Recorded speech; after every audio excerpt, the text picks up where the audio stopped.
Kumusta na mga kababayan? Welcome back to my channel, Mel TV Tutorial.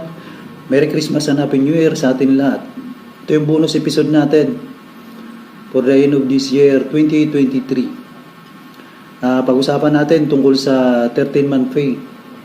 Kasi marami tayong na-encounter, mga katanungan na sama natin sa security industry na tila ba naman ay patuloy na naluloko, patuloy na nagtatrabaho pero hindi nakakatanggap, pinagkaitan ang kanilang karapatan ng katanggap ng 13-month pay.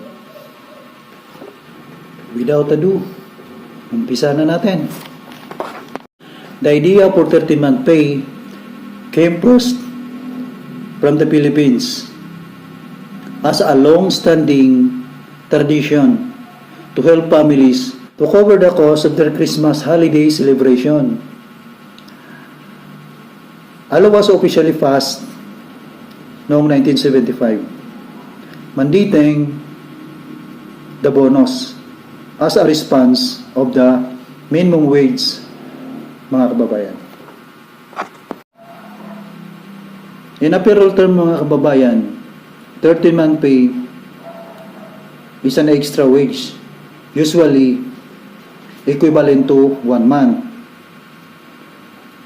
That is a base salary given to an employees on top of their yearly wages as a part of global compensation.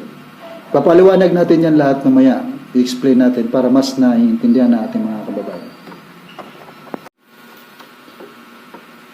Employers frequently provide this bonus to thank their employees for their hard work and dedication throughout the year, mga kababayan. Some companies or security agencies refer to this as Christmas bonus, as they pay it during Christmas holidays. And the most Latin countries refer to it as aguinaldo, mga kababayan. Mga kababayan, many countries require their employers to pay their employees a 13-month pay every year. This additional pay is non-negotiable as it is required by the law. And failing to provide this extra income may result to your employees suing your company, and potentially it will damage your company's reputation. Mga kababayan. In the Philippines, most employees under contract receive 13-month pay before the 24th of December.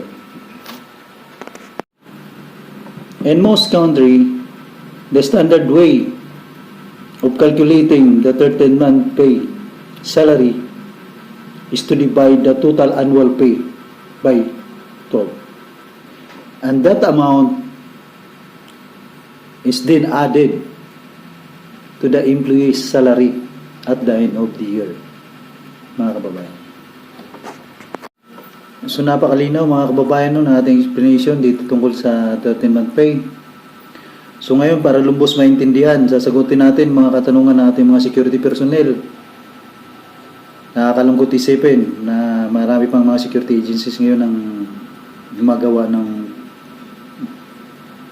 pagdi-deprive ng ating mga karapatan sa ating mga empleyado. So problema natin mostly sa ating mga security personnel ay yung di nakaka-receive ng 13-month pay. Gawa ng sa kanilang rason, bakit daw sila makaka-receive, napakababa naman daw yung kanilang kontrata. Napakaliit ang kanilang sahod. Paano raw sila makatanggap ng 13-month pay? Yun daw ang sabi sa kanilang opisina. Para sa inyo to, mga kabady, ito lang masasabi ko.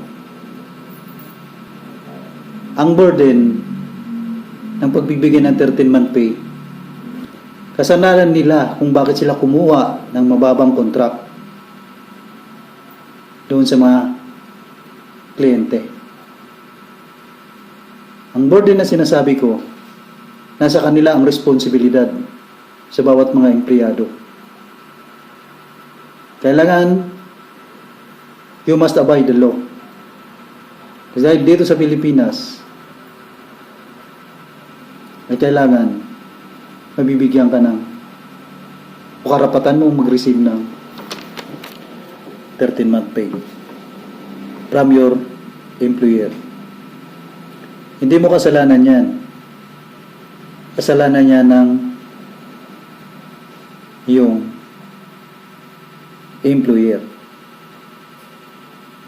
Malinaw na malinaw yung aking explanation kanina na pinoprovide ang 13-month pay sa lahat ng mga employers para ibigay doon sa mga employees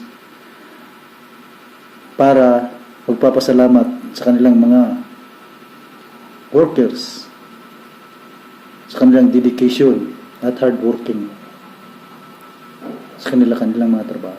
Tandaan mo, ang pagiging security guard is not a simple endeavor as perceived by the others to be so. Life and death ang inaalay natin, pagiging security guard natin. Kayo naman, mga employers, tandaan nyo ang inyong isang security guard, isa yung proprietary asset ng inyong kumpanya. Hindi kayo kumikita kung wala yan mga yan. So marami na tayong na-encounter ng mga problema tungkol sa ganyan. Walang night differential, walang 5 days incentives, 13-month pay, non-payment of holiday pay, underpayment of minimum wage, and etc. na hindi nakasunod sa standard na pinaprovide sa atin ng labor. Pero tandaan nyo mga employers ng security agency,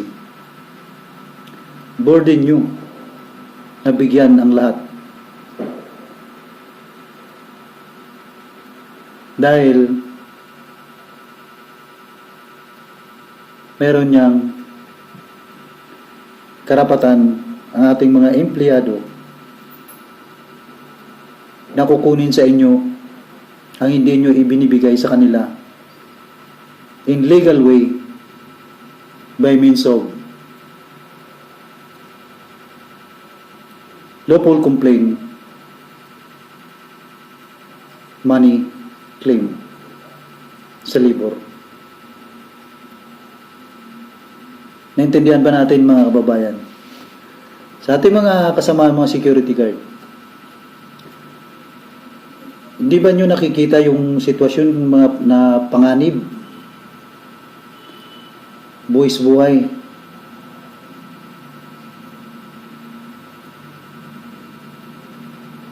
Okay lang sana kung na-explain sa inyo. Pero karamihan, pag nadideploy kayo sa isang area, kakatuwiran lang sa inyo lagi ng mga employer na ganito lang ang sahod mo dahil mababa lang ang bigay. Wala kayong 13-month pay dahil ganito lang ang kontrata. Kailan ba tayo matuto? No? Sa mga employers naman, sa mga security agencies, marami akong kilala dyan. Malalaking agency, ganun pa rin. Ganun pa rin kinakatwiran nila Dahil mababang kontrata, mababang bigay. Doon sa iba, malaking bigay dahil malaking kontrata. Lunukin nyo yung kababuyan nyo ng mga rason. Burden nyo, ibigay lahat. You must abide the law. Tandaan nyo, may balik sa inyo yan. Mga kababayan, nakakalungkot, nagdi-December ngayon. No? Tapos na-encounter natin yung mga security guard natin sa kanilang mga assigned post na hindi mo nakitaan ng masayang muka dahil nag-iisip, kulang ang kanilang budget. Siyempre, umaasa yung mga anak nila, pamilya, na may uwi na madagdag. Diba, in-explain natin yan. Hanggang dito lang tayo mga kababayan, mga kabady. Kung meron kayong problema, comment down below. Kung gusto yung kunin, nabanggit ko mga benepisyo na hindi binigay o pinagkait sa inyo ng inyong mga security agencies, comment down below in legal way. 100% makukuha ninyo yan. Salamat sa lahat. Merry Christmas and Happy New Year. Kita-kita tayo muli sa sunod na episode. Bomb trick and counter measure next episode ko. If you like this video, mga kabady, mga kababayan, thumbs up naman, subscribe and share para sa ating mga kababayan hindi nakakaalam sa mga totoong procedure. Magandang araw at magandang gabi sa ating lahat, mga kababayan.